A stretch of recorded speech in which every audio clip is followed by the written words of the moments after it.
Buddhism है उसका मुझे बहुत ही अच्छा स्वरूप देखने को मिला। और मैं आपको बता दूं कि नेपाल में कुल 77 ज़िले हैं और 77 ज़िले में से करीब जो 6 ज़िले हैं वो बौद्ध बहुल हैं। अभी भी अगर आप देखेंगे तो उत्तराखंड के बड़े इलाकों में, उत्तराखंड के बड़े इलाके में जो बौद्ध संस्कृति है उसके अवशेष अभी भी मिलते हैं। जो नेलांग घाटी है वहाँ जो तिब्बत से सटा हुआ इलाका है वो बौद्ध बहुल है। जम्मू कश्मीर का जो पूरा का पूरा इलाका है, जो लेह लद्दाख है वो पूरा बौद्ध बहुल है। लाहौल स्पीति जो इलाका है हिमाचल प्रदेश का वो बौद्ध बहुल है। उसके बाद गढ़वाल रीजन में जो नीलांग घाटी है वो बौद्ध बहुल है और पिथौरागढ़ के जो ऊपरी इलाके हैं वो बौद्ध बहुल है। तो 2000 साल पहले या 2500 साल पहले हमारा जो पूरा देश था वो बौद्धमय था। इसी वजह से कहा जाता है कि जहाँ जहाँ आप खोदेंगे वहाँ बुद्ध मिलेंगे। और बल्कि अभी 2 साल पहले ही आर्कियोलॉजिकल सर्वे ऑफ इंडिया ने अपनी रिपोर्ट में कहा है कि सोमनाथ का मंदिर जो शिव का मंदिर बताया जाता है वह एक बौद्ध स्थल है। और परंपराएं और इतिहास तो यह भी कहता है कि शबरीमला और तिरुपति बालाजी और बद्रीनाथ ये सभी के सभी बौद्ध स्थल थे। अभी 2 साल पहले की बात है, नहीं सहारनपुर जिला है, तो सहारनपुर जिला में बेहट तहसील में एक जगह है, एक बहलोलपुर नाम का एक गांव है। तो एक दिन मैं वहाँ घूमने गया तो पता चला कि पहाड़ों के बीच में एक मंदिर था सहस्त्र भाव विष्णु का।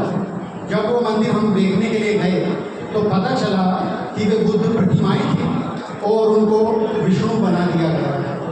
और बहुत सारी जो बौद्ध विरासत को मिटाने के लिए विद्वानों की ऐसी मान्यता है कि बहुत सारे के सारे जो ग्रंथ लिखे गए और इसका सबसे बड़ा सबूत है रामायण और महाभारत की जो संस्कृत है वो वेदों के बहुत बाद की जो संस्कृत है।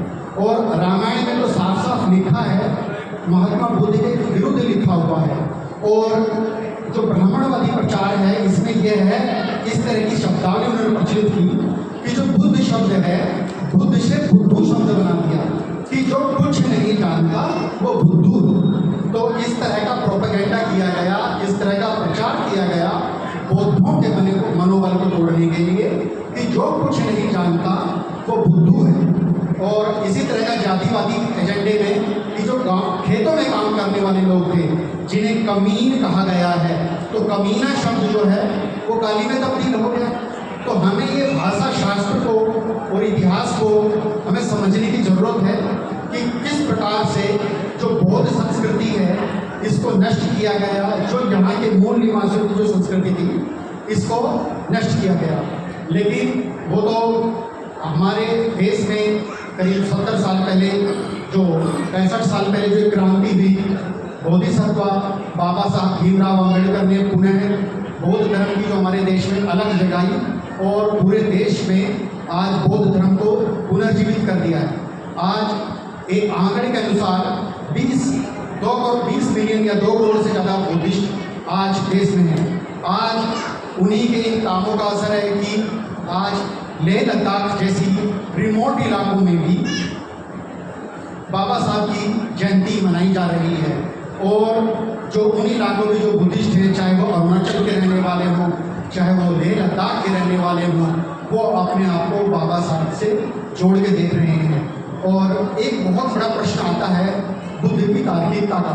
तो जैसा कि आप जानते ही हैं कि बाबा साहब द्वारा जो प्रतिपादित जो बौद्ध धर्म था वो नवयान बौद्ध धर्म था, जिसमें बहुत सारी जो मान्यताएं हैं उनको निरस्त भी किया गया है और वो तार्किकता पर आधारित है।